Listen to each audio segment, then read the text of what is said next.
Welcome to The Explainer. Today we're going to break down the EU's huge new cybersecurity law, NIS2. We'll get into why it's such a game changer and lay out a blueprint for how to actually master it using automation. Okay, let's just dive right in, because this is not just another minor update.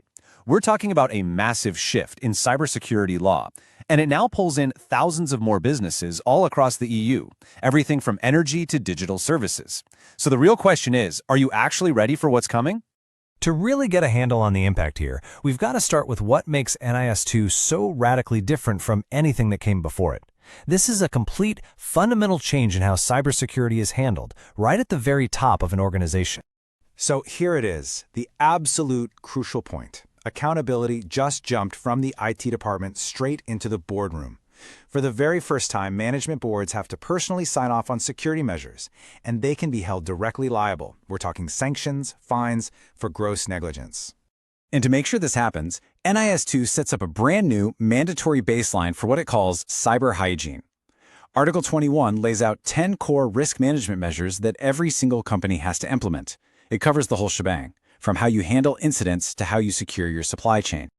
All right, let's zero in on the one measure that's causing the most stress and giving businesses the biggest compliance headache right now: securing your entire supply chain. And you know, this quote right here, it just hits the nail on the head. It perfectly captures the mess that so many companies are in. Without a standardized way of doing things, they're literally drowning in this chaotic, manual process of sending endless spreadsheets back and forth, just trying to figure out if their partners are secure. Now this slide really tells the story, doesn't it?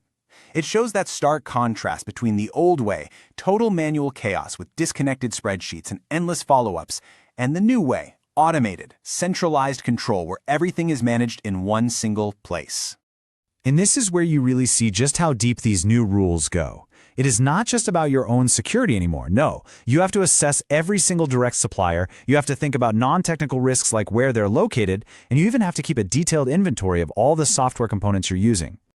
So, the big question is, how on earth are you supposed to manage all this complexity?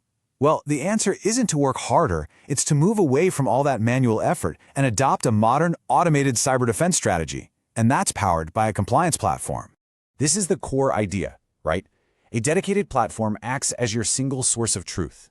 It takes all these complex legal rules and turns them into a process that's actually manageable, automated, and totally integrated. So how does a platform like this actually work in practice? Well, it gives you a complete compliance framework right out of the box. A system like CY Bora, for instance, starts you off with a solid foundation of 12 predefined policies that are all lined up perfectly with NIS2 to guide your whole strategy. Okay, so you've got your policies, now what?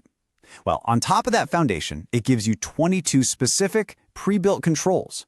These are the tools you use to actively monitor, measure, and then prove that you're actually following those policies. And here's the best part. This is what makes it all, well, work. It brings everything to life with 11 recurring tasks. This is the automation piece.